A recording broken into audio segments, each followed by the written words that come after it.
Hey, Eric, did you know that listeners who enjoy this podcast can support us on Patreon? Yes, Chris. Patrons can also enjoy early access to episodes and other bonus content that will probably be good once we produce it. Check us out at www.patreon.com/retroam. Now, would you like to hear some hot sounds that I have recorded? Yes.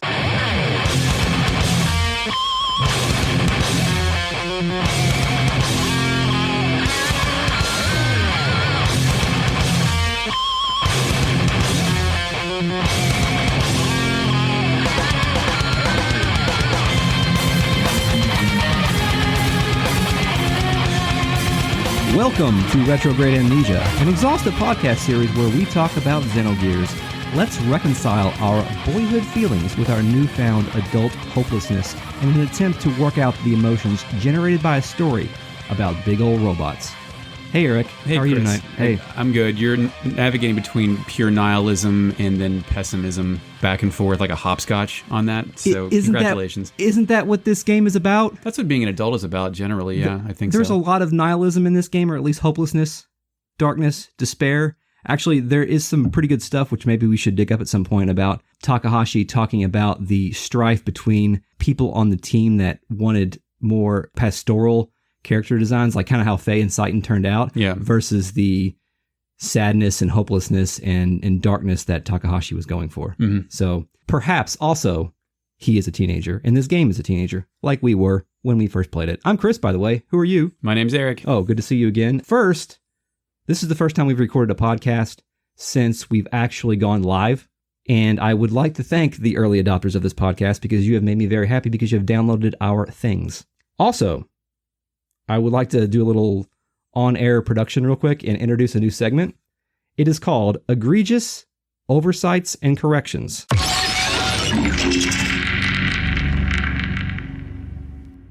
Welcome to Egregious Oversights and Corrections. Do you have any egregious oversights and corrections today? Yes, Chris. I have two egregious oversights and corrections. First one is when we were talking to Latina in the D-Block bar. Yeah. And we were like, she's a Venus Amazoness. Yes. As two titles. I think I have found the solution for Venus. Okay. So I've played a lot of Yakuza games, right? Mm-hmm. Kiryu always gets drunk in those. And He does. female bartenders he refers to as mama. Mm. That is kind of a title. I looked that up. A mama-san is usually a woman in a position of authority, especially one in charge of a geisha house or a bar or nightclub in Japan and East Asia. Venus can be defined as an exceptionally beautiful woman. So I think in the localization, mama was probably localized as a title like Venus. Gotcha. I can't back that up anywhere, but that's what I think happened. That's canon now. You put it out there. What is one of your corrections, Well, Chris? I don't really have a correction, but I have an egregious oversight. And I want to be careful about how we dance around this because I don't want to spoil the game for anybody that's playing along with us. But for those of you that are re-experiencing the game along with us, I think that you'll understand what I'm getting at here. When we talked about the Creeper in the Darkness last week, when we saw a first-person view slaughter of Leonardo and Heinrich, as after Faye's gear was sabotaged, we saw that in first person. And we've talked a lot about the color red, and we've reminded our listeners to pay attention to the color red as it is revealed throughout the story. Mm-hmm. The vision in that scene was red. However, when we went into the sewers and we saw the vision from the monster that we killed... Was it green? It was green. Yeah. So maybe, just maybe, the entity with the red vision is not the monster. And I'll leave it at that. Let me go deeper conspiracy here. Okay. Gramps was green. Gramps was the real monster. That's pretty good. Also, if you extrapolate this a little bit more, you can kind of get to the point to where, because in the ensuing sequence where Citan was talking to the Emperor in the JPEG room, he talked about how Faye had awakened 3 times. We couldn't figure out what the third time was. And Citan was really gung-ho about going and killing this monster to clear Faye's name. Yeah. Perhaps Citan knows who had the red vision, and he was trying to keep that under wraps. That's a really... I think you're thinking the game's smarter than the game is. But maybe the game is smarter than it. Because this game has had so much on-the-nose foreshadowing, and we finally get a nice little subtle bit of foreshadowing in terms of the whole sewer sequence, which I think I said probably had nothing to do with anything, but maybe it does. Right. Maybe it is part of the larger thing, and we finally got a nice little bit of subtlety, and we fucking missed it because we're idiots. I've never pulled on that thread before in my entire life. Well, geez, Chris, now that you've done that and blown my mind, I would like to make another correction. I identified Faraway Promise as having a xylophone-like noise. It was definitely a music box, which is not a xylophone. Oh, I believed you. Yeah, I believe me too. And then I was like, and then I remembered this music box that my mom has and how it sounds just like that. And I was like, shit. Yeah, well, you tried. Yeah. At least you tried. Anything else we've got in our egregious oversights and corrections? No. If you have an egregious oversight or correction that you would like to send us, find us on Twitter or email us. You can find that information at the end of this podcast or somewhere out there. I am not sure that I've been giving out the right email address, so we need to discuss that before the end of the thing, because I think it's different in different places. So we left off... Where did we leave off? Okay, so we left off after the slaying of the monster, the Red Roam, right? Yeah, Citan buried it for some reason. Yeah. Hide the evidence, man. We're not going to go too deep in Citan because I think we've spent probably 40% of this podcast talking about how devious that motherfucker is. Somebody goes deep into Citan later. I'll mention that. I'll let you pick that up. Yeah, that's some good. That's good. So the next chapter is Battling Champ. And the Japanese title, literally translated from Xenogears Xenosaga StudyGuide.blogspot.com, is The Invincible Battler King. The Invincible Battle King. Is that referring to Rico, or is that referring to the soon-to-be champion? Let me ask you, Chris, who hasn't lost a match before? Rico has not one, not two, but 3 titles. Yeah, but it never says he's undefeated, right? It says he's riding a 50-game streak. Rico's lost some matches in his life. He has. But he's still, the Golden State Warriors. Yeah, Faye's undefeated. True. Faye is undefeated. Well... In my canon, Faye's undefeated. Did he may have gotten the shit kicked out of you once, but not me. But didn't he take a loss when his gear got sabotaged? Yeah, but that was sabotage. There's an asterisk next to that. Was that like when... it's a Louisville championship. Is that like when Triple H runs out with a chair in the match?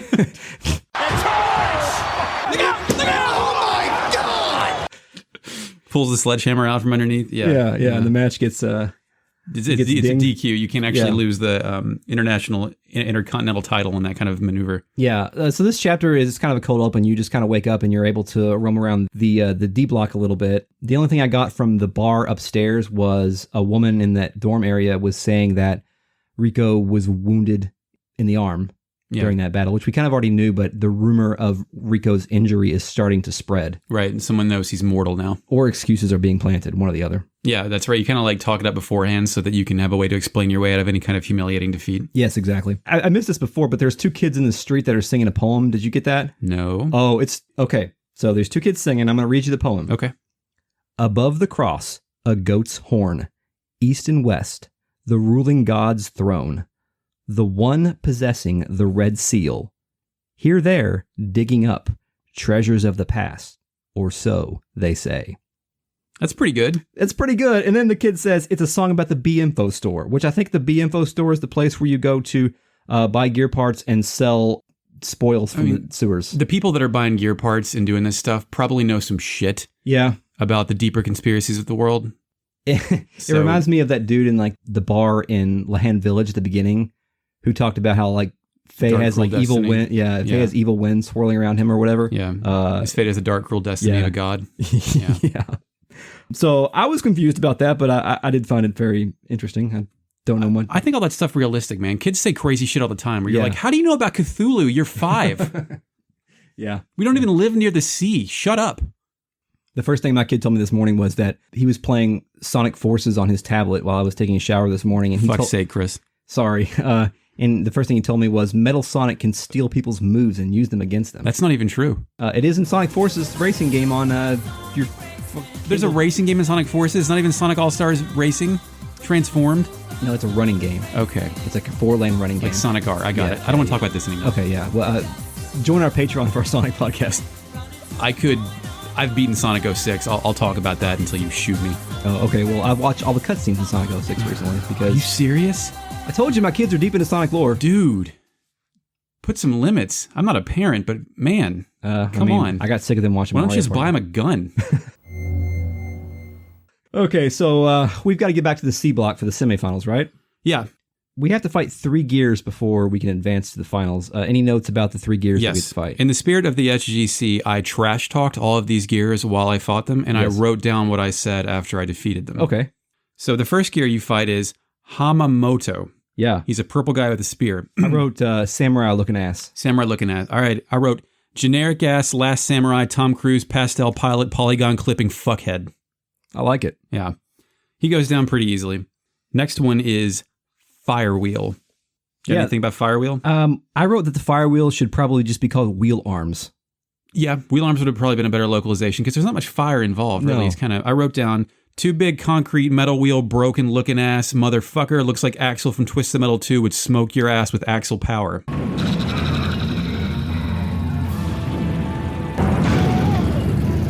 Well done.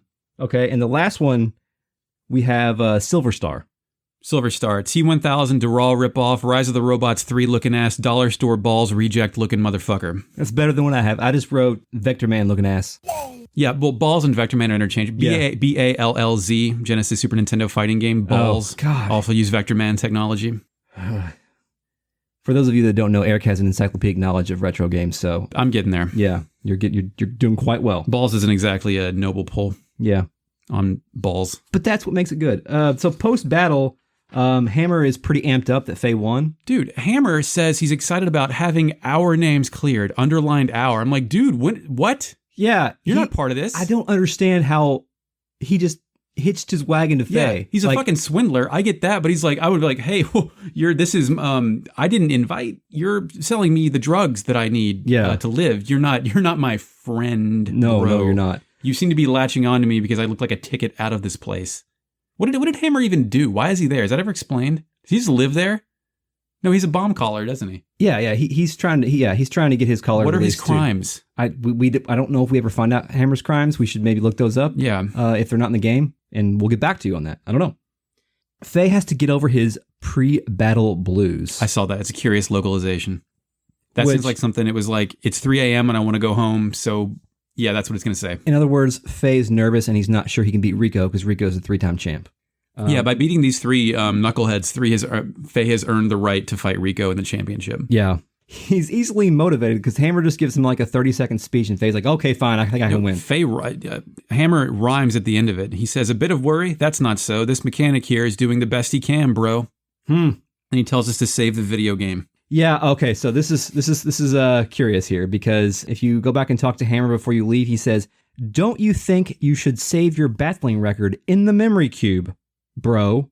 And I just wrote shit because the only other entity to reference the memory cube, to my recollection, is just our mysterious Ministry Council floating brainhead dudes. Technosphere. Our Technosphere. They specifically mentioned that, and now Hammer is specifically mentioning that. Luca mentioned it.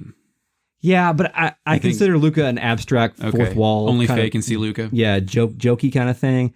But so I have a feeling, and this is also based on some other things that we're going to see going forward, that somebody is pulling Hammer's strings very, very directly. Like he has an incentive to hitch his wagon to Faye, not just his own personal freedom. I see. Right. But he's not just going to be free. He's probably going to get, a big check or something for doing whatever he's doing. Food pellets, whatever he's into. Yeah. He's going to get a new hamster wheel. Did you notice that when you try to buy stuff from Hammer at this point, what happens? No, I'm not giving that idiot money anymore. When you try to buy stuff from Hammer, he quips about buying good gear parts for the sake of his future. Oh. And then he stutters for a second, and then like a exclamation point question mark icon pops up above his head real quick, and then he changes his course, and he acts like he accidentally let something slip. So again, that's just further proof that there's something going on here with Hammer. Hammer's got some machinations. Yeah. So we know all these people that are pulling Faye's strings. Hammer is now another one too, and I wonder if poor Faye. Is this a reflection of Faye's status as this important avatar in the world, or is this just a people taking advantage of Faye because he's like a hick from the mountains? Picture Faye as a car full of like diamonds and jewels and gasoline. Everyone sees this car putting along with no armor or anything, like, oh, give me some of that, and they like hitch their rope to that car, and then like occasionally you reach in and steal the jewels from the car as they're surfing it, and producing something like road rash. Everybody's going to be by the car, Mad Maxing it out, hitting each other to try to get proper control of the car. So after that, you leave and they go to the gear hangar, right? Yeah, the gear tuning up scene. It plays Jaws of Ice. Yeah, and Jaws of Ice is a great... contemplative sneaky? Yeah, contemplative sneaky, I'm planning out my next moves kind of thing. Yeah. I like this track. And Faye and the boys are tuning up the gear. I don't know where mech tuning up scenes originated from, but I love them. They're in a lot of mecha anime. Yeah, I mean, you got to repair those things. They're like NASCARs. They get rebuilt every time. But they're always good, like downtime moments to have characters interact about the upcoming battle or what happened. It happened actually a lot in Mobile Suit Gundam Iron-Blooded Orphans, which is the most recent Gundam series. So you got to think the legacy of that probably goes back to Gundam. In fact, almost every mecha trope goes back to Gundam. Of course. It is insane how much goes back to the original Gundam series from '79. It is... So Gundam is the patient zero of mech fiction? Pretty much. I mean, everything. If you think that Evangelion is an original concept, you haven't seen Gundam. I mean, nothing's really an original concept. No, right? yes. There is no story that hasn't been told yet. So... Citan and Hammer both conclude that Faye's gear is no match for Rico's. And I just want to say, how is that even possible, you lying asshole? How many times has Citan goes, oh, you're no match for that? It's like when the Emperor told Anakin that he was no match for Count Dooku or some shit. Yeah. I can believe Hammer here, because Hammer says that Master Rico's gear is a special gear that is provided by the committee.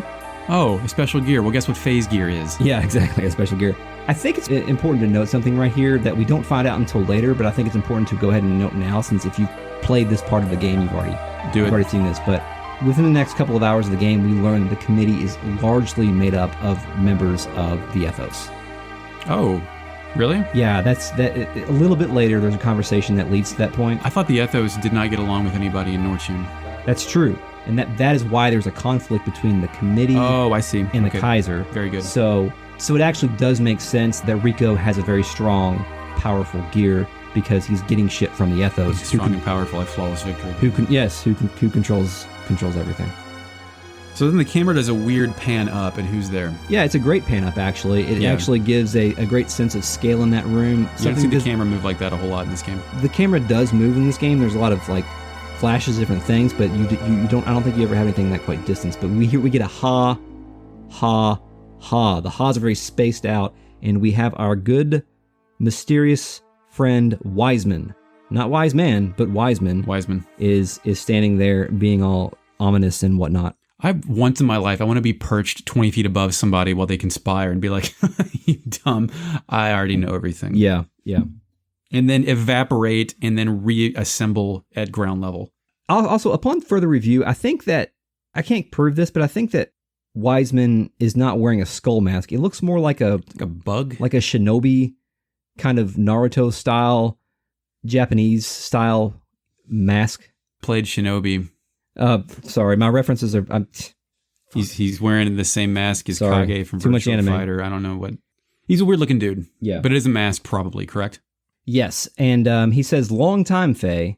And then he says Faye won't be able to defeat him, in quotes, and we don't know who that him is. Wiseman's not talking about himself.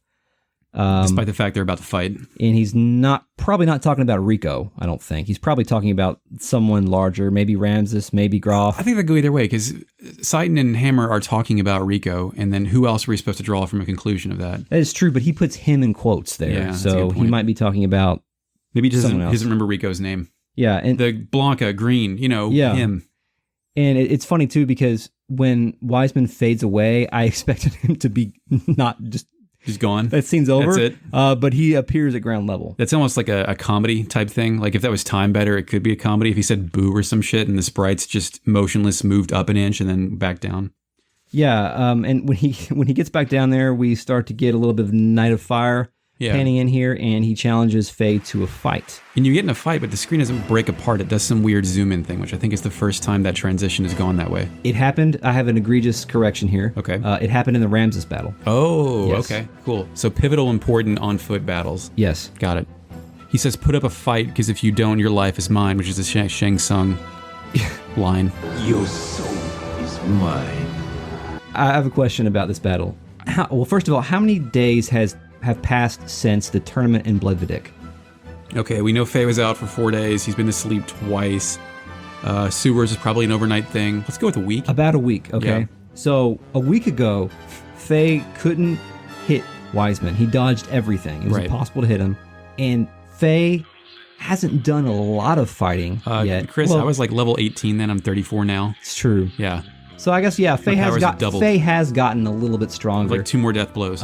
Or is Faye is he like a Saiyan where like whenever he gets beat up to near death and he comes back, his power level is increased? Possibly, or Wiseman can adjust his power to suit any situation, and it's all a ploy to manipulate Faye and build confidence in Faye. That's where I was going with this. Okay. Is Wiseman holding back here? Yeah. Because you technically win the battle. It's a pretty standard battle, right? You don't do anything special, just kind of... It's possible to lose it. Yeah. You can win or lose the battle, and you get 1 experience point if you win, so whatever.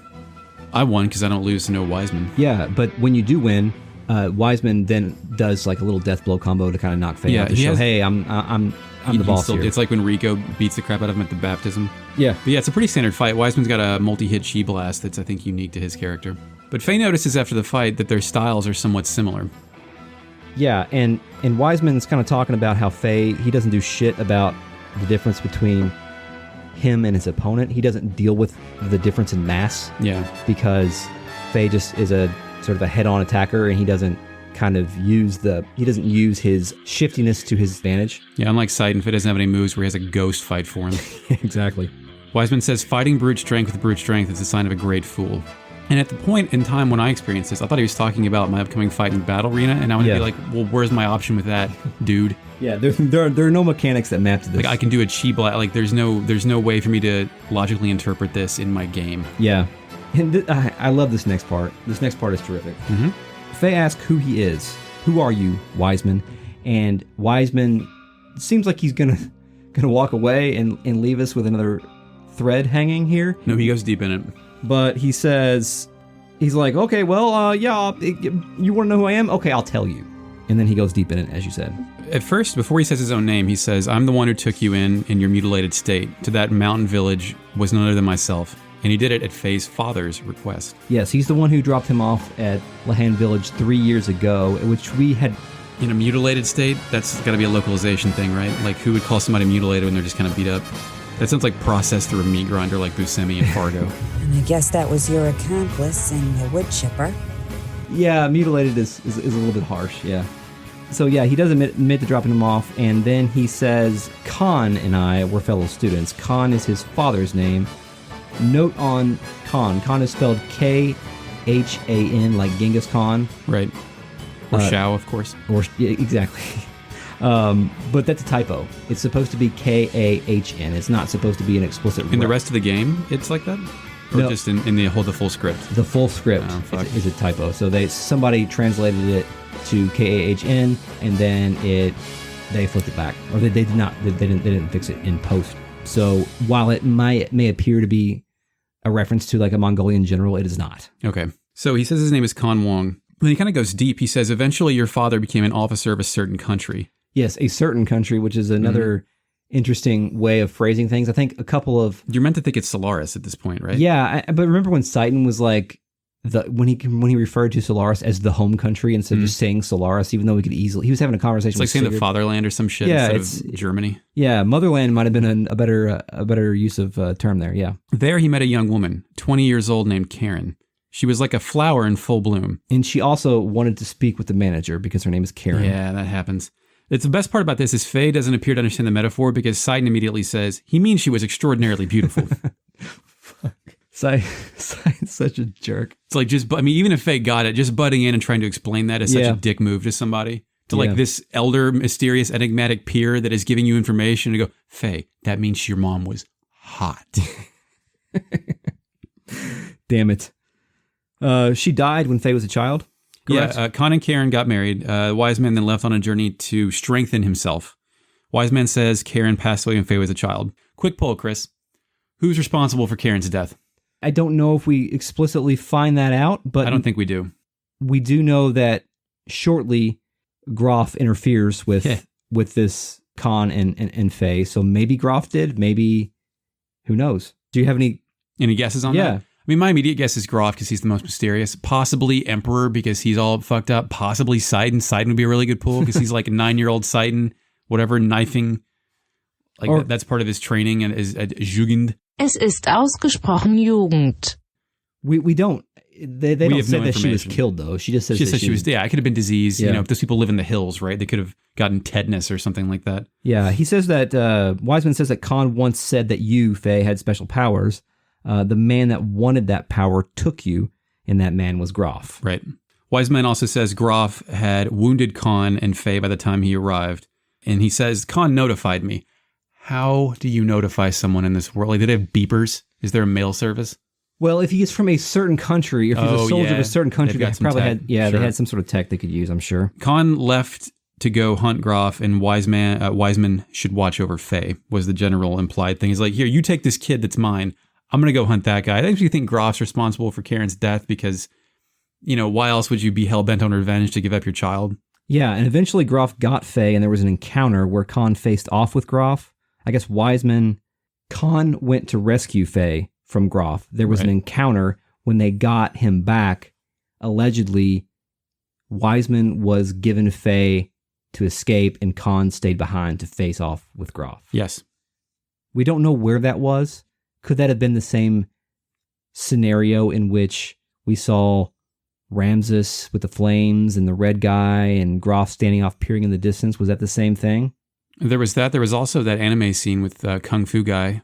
Yeah, And- can we assume that Kung Fu guy is Khan at this point? Absolutely. Because he's dressed like Faye. Spindly. We know that we now know why Faye is a martial artist because he learned his moves from We know him. Groff made contact with him. Yeah, so perhaps that was that particular moment in which I think the Kung Fu man said, I'll never let you have him, or Right. yes, even if it kills me. So that had to be that moment, right? I think so.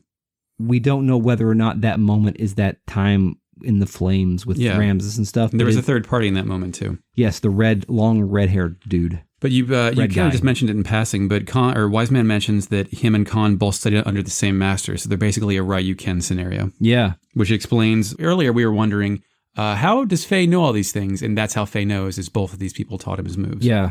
I know that everything eventually will be explained in this game for the most part. Their but master isn't, like, who taught them, right? yeah. But I'm glad that there's some sort of contextualization for why Faye knows all these moves, these Right. sick moves. And despite the fact that we learned that Khan worked for a certain country, Wiseman goes on to say that Khan worked for Shivat. Yes, he says his father was an officer for the floating land which tries to hide behind a wall, protected as if to conceal their failure. This is Shivat. This is your father's country. This is the first time the game's mentioned Shivat by name.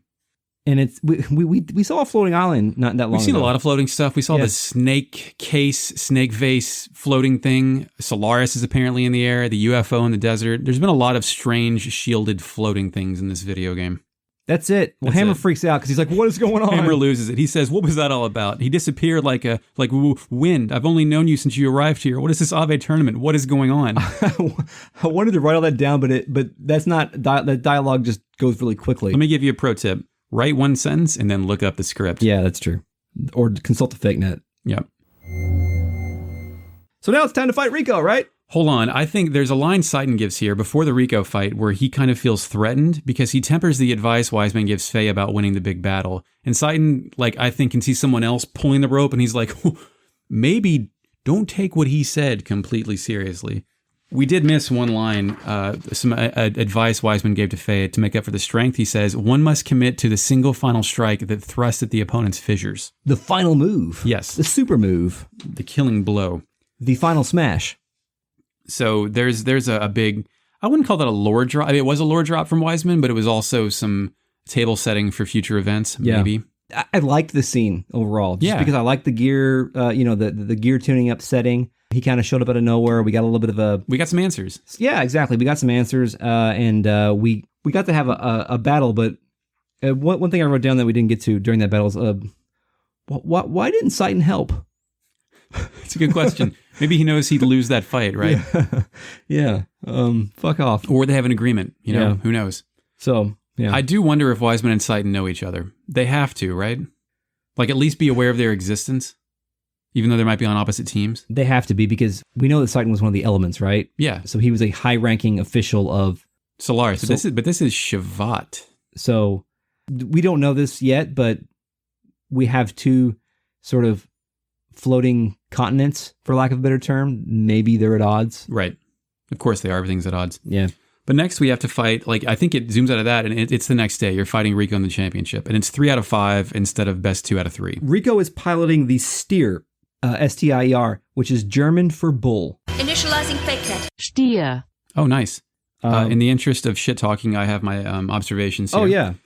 Steampunk, orange and green garbage dumpster, World War II industrial design, tank parts looking ass motherfucker.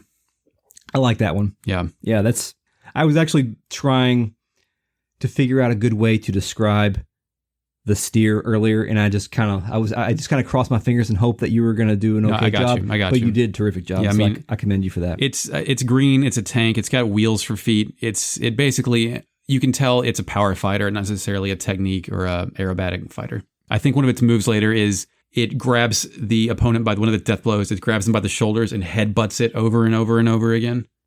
Yeah. So anyway, at the battle arena this time, it is a different background. It's like at night. It's like a twilight background, which I think is the only different time you can get the battle arena like that, which is I'm not sure how easy it was then to make a light source different and different shading, but the effect really took me. I appreciated they made it different for the climactic and presumably last battle in the battle arena. It's 3 out of 5, and it's not anything special here, is it? I mean, it's just another one of those battles. Did you lose? I think maybe I lost one match. Not me, of course. I know you didn't. So after you stomp Rico's ass into the ground, the battle's over, you win, you're the battling champion. But then you get back in that area, and Rico's 2 remaining henchmen try to say that Faye's gear was rigged. Yeah, they're trying to tell him that, the election was rigged, you didn't really win. And Rico's like, shut the fuck up. Yeah, he's like, come on, I lost. Bang, down, owned. Yeah. Which is some nice humility. You got a Stallone for that? Yeah. You just beat me. I was a little bit, you just didn't fight well. I put out a call to our Twitter followers earlier, asking them, what voice do you hear? Oh, yeah? For Rico? When you hear Rico, because... what do we got? I don't think anything is better than your Stallone. My Stallone, when I heard it recorded back, it wasn't as deep as I thought it was. Yeah. But still, because we haven't been exposed to Rico too much, but based on what we see in some upcoming scenes, he's kind of an oaf. Yeah, he's like, shut the fuck up, Suzanne. Just because the monster's dead doesn't mean I won't kill you. So we got a couple of good answers. Okay. What does Rico sound like? Shout out to all our Twitter followers, by the way. We got Replica Moose, which is a great name, says Antonio Banderas, which... Yeah, that makes sense. I can do what you need, whatever you need. I am healthier than I look, stronger than I look, faster than I look. O-Dog says something like Ulbrich in Octopath Traveler. He's like a very stern... So you played Octopath, I didn't. A little bit, yeah. He's like a very stern, upstanding, like ex-knight, gentlemanly guy. Okay. Be safe, and may the gods guide your blade. Cool. Barristan. Steve says Donald Trump. Fuck you, Steve. Fuck. And Hamill says Michael Ironside, which I like that one Ironside's too. excellent. Yeah. Ironside's very good. Yeah. All right. We're going to do it the scan way. I'm going to suck your brain dry. Ironside's like an articulate Stallone. Yeah. Almost. So shout out to our engaged fans. Except Steve. He's not really a fan. He's never played Xenogears. I'm sure he hasn't listened to this, so fuck you, Steve. So yeah, we found Rico's fissure or whatever. Yeah. The best part about this whole scene is that as Hammer says that he's also acquitted for some reason, he keeps talking and the scene cuts him off. Like his dialogue just keeps going, but it fades to black. You don't get to read all of it. Isn't Hammer perfectly suited for life here, though, with all of his connections? Like, what happens when you take the prison rat out of the prison? It's like the only life he knows. He's good at it. It's his only skill. This is a plot line that's sort of explored a lot in that in the Netflix series Orange is the New Black. It's about a women's prison, and several of the women that get out end up back in because they don't have a way to live. Yeah. And does anybody do like Brooks and Shawshank and just end it? Well, there's about 47 characters through 7 seasons. Yeah, I got off after so, season 2. So yeah. It's a sidebar. It's okay. Yeah, the seventh season is okay. There are good seasons, there are bad seasons, there are good characters, there are bad characters. Did you say 7th season? Yeah. Holy shit. It's over now. Yeah, it went 7 seasons, and problem was the main character became increasingly less interesting as the show went on, and the other characters became more interesting. Yeah. And so it just became sort of more of an ensemble. Yes. Which, ups and downs. So before we flash out to the dock, it like Rico solo by himself, and he says, Stier, this is the last. Hang in there with me. Get him myself. Excuse me, let me try that again.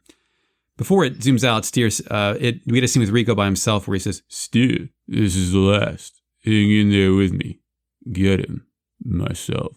Which is a broken, weird sentence that is ominous for Rico's further actions.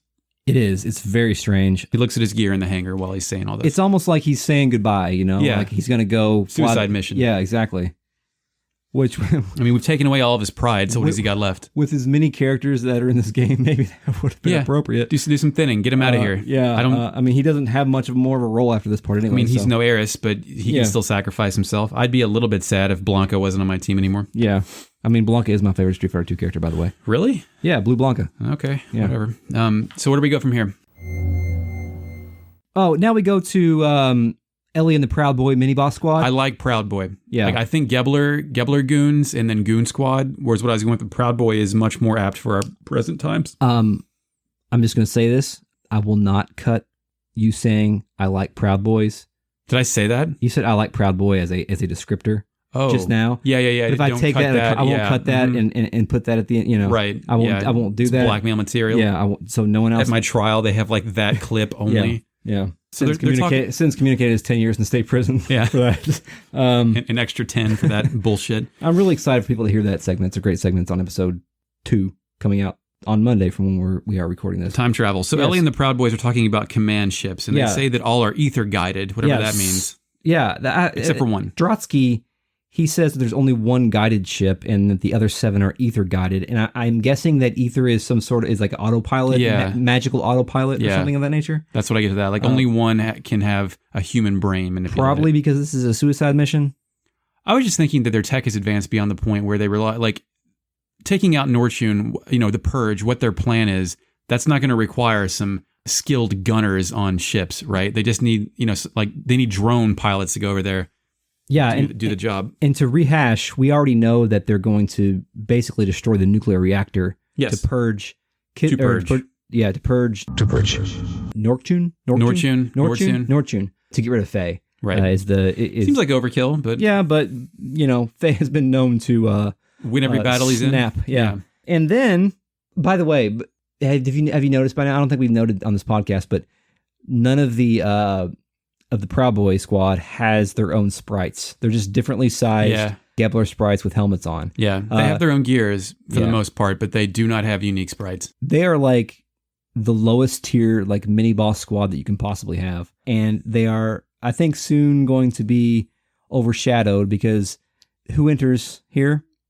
Dominia, and we learn that Dominia is from the Elements. Yes, she is a current element. Elly knows her from their time at Jugend. What is unique about Dominia's portrait? She is a portrait character. 2 things. She's very muscular. That's not unique, but she is very muscular. For this game, it's unique. Yeah, her shoulders are exposed.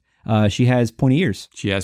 I have a couple of notes on the etymology of Dominia's name. Are you prepared for this? Yeah, hit me. Dominions is like a middle tier angel in Christian lore. So like when you think of like a seraphim, a cherubim, that kind of order. Sure, I've seen Dogma. Yeah, exactly. Dominions is a middle tier of those angels. So like mid-boss. Yes, exactly. But this is really interesting. I don't know if this is ever given in the game, but so I'll just go ahead and say it now. But her surname is, correct me on my pronunciation. Damn it, I know somebody who speaks a little bit of Hebrew I should have asked today, but Yitzkor is Hebrew for remembrance, which may be a reference to the traditional Jewish ritual prayer for the deceased. So it's interesting that Dominia has a Christian first name and a Jewish last name. It's sort of a yin and yang built right in there in her name. And so assuming that we meet the rest of the elements, I think we do meet the rest of the elements because we know there's 4 because from Citan's time there. It'll be fun to see if they have those contrasting names. My wife's reading Judaism for Dummies right now, so I might just start dropping these names by her and see if they pick up on her radar. Oh, wow. Okay. So, yeah. I should utilize. I know somebody who speaks a little bit of Hebrew. I know somebody who's fluent in Arabic, and we could probably... Bad podcast. What are we doing? Yeah. So, yeah. Get some samples. Yeah. Hold up your microphone. Talk into my phone. What's this say? I'm doing a bad job. Being a podcast. Hey, you want to be in a podcast about a 20-year-old video game, buddy? Here. Yo. Hey, so Dominion's there to pilot the Hecht, which we have to assume is the one command ship, right? Yes. Hecht is German for pike. Initializing fake. The word is pronounced Hecht. Okay. Like lance. Yeah, the thing you stab people with. Yeah. And she's here Dragoon weapon. Yeah, she's here on Ramses' orders, which I guess we could assume because she reports to Ramses, but she specifically says that. Elements are meant to guard Ramses. They say that sometime later. But she's very proud of her ability to command the heck. She says it can't be done by an ordinary soldier. And Elly she's pretty upset about this because Elly kind of knows what is in store for their orders. Elly and the Proud Boys are 0-2. Yeah. So... and she doesn't quite, she's like, like we said, this is overkill. Yeah, they're being forced to be Elly and the Proud Boys that serve as Dominia's backup for a mission to destroy a reactor in Kislev that was left there by an ancient civilization. Yep. When asked why they're doing all this, Dominia says, to purge. To purge. Why else? You may know this already, but Kislev has the gatekeeper. The original gate is controlled by those vulgar lambs. And the phrase to purge is what the red and blue face guys said to close out their little segment on our last episode. The red and blue guys also did reference the gatekeeper. Yes. Gatekeeper is something we're not entirely sure what it means yet. I wonder if because remember when Grof's representative was delivering that giant crate to the Kaiser? Yes. And they said that had something to do with gates. It could let them pass through gates. So was that was a specific delivery to Kislev? To the Kaiser. To the Kaiser. So could that be a connection? Possibly. Because if let's for a minute assume that grant me my argument there that that's it, that would mean that Groff is partially orchestrating this sort of conflict between Kislev and Solaris. Yeah, wow. I didn't think about that. If he's like hoping that by giving them this material, it'll end up eliminating them from the board, the playing field. It will eliminate them. And of course, he wants to harness Faye. Like he knows that Faye is going to come out of this okay, I think. He seeks the power. And if he doesn't come out of this okay, well, then his power is not worthwhile anyway. Exactly. So Elly protests about this because she's not into the whole genocide thing. And Dominia responds, since when do you have a conscience? War, strife, betrayal, deceit are all in the lamb's minds, which is the diatribe of any Facebook Republican about their immigration posts. Yeah. Sorry. No, you like I've knocked me on my socks here. Elly's upset, and she says she doesn't want to take part in this, and she wonders why Dominia would want to take part in this because she was originally a surface dweller. Yeah, they I think one of the Proud Boys calls her out. I don't even know. Elly calls her out as a surface dweller, and she kind of freaks out, and she says, "I was chosen by the commander. Don't look at me the same as those stupid lambs. Yes, well, you've shirked the duty that was instilled in you since your jugging days. Arguing with you is a waste of time. I was a surface dweller myself, but I'm going to purge the lambs. I want you, the shepherds, able to see with your own eyes what I can do." So the shepherds are the able. Right. And we know there's a Cain. We don't know who Cain is. We know there's a Cain. So interesting. So yeah, Cain and Abel are being tossed out here, which they're brothers, but they're also in opposition. So I don't know if they're playing with that terminology or if that is actually supposed to mean something, but that's the first time we see Abel referenced as people that are mid-boss tier stuff. Yeah. Then we see, or anything else before the ship's launch? Do you buy that argument? Do I buy Dominia's argument? Yeah, that you should eliminate all of these people and that you have free reign over them. Like, do you think she's acting of her own will, or do you think she's just bought into some propaganda and there's no hope? She feels like a brainwashed sort of in her character, title is given her authority. Committed to her shit. Her mission to serve Ramses and serve Solaris supersedes everything else, and she doesn't really care. She's just in it to win it. Company man. Yeah. And that ends this chapter. Yeah, we see the ships launch from Bledvidik. Oh yeah, they open up and then kind of like a secret compartment and then just start their mission. It's kind of a cool sequence. Yeah. Yeah, and that's it for Battling Champion. Yes. Battling Champ. To be the battler of the champion. To be the undefeated I'm not champion. sure that piece of paper is like four down. I don't know what it is anymore. Shit. Okay, so thank you for joining us today, and thank you for joining me, Eric. I appreciate your presence in my basement. Glad to be back, Chris. Support us on Patreon at patreon.com/retroam. Follow us on Twitter at retroamnesiapod. Email us at retrogradeamnesiapodcast@gmail.com. Correct. Oh, okay. That might be wrong on our RSS feed, so I will fix it.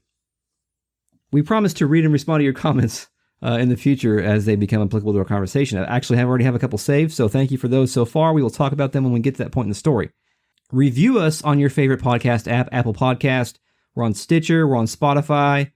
We're on Google Play, Google Podcast, everything. You can find us anywhere, and YouTube. Thank you, Mark. Shepherd. For the intro track. We're not on Facebook, and until next time. Yes, we will kill God.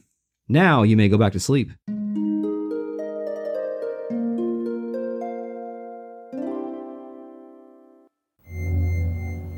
Now, would you like to hear some hot sounds that I have recorded? I wish I had a script for this. Who uses email anyway? You guys got email? Drove a car for 14 hours. Oh, congratulations. We just reached 90 downloads. Yes, you're right. They can. Patrons can also...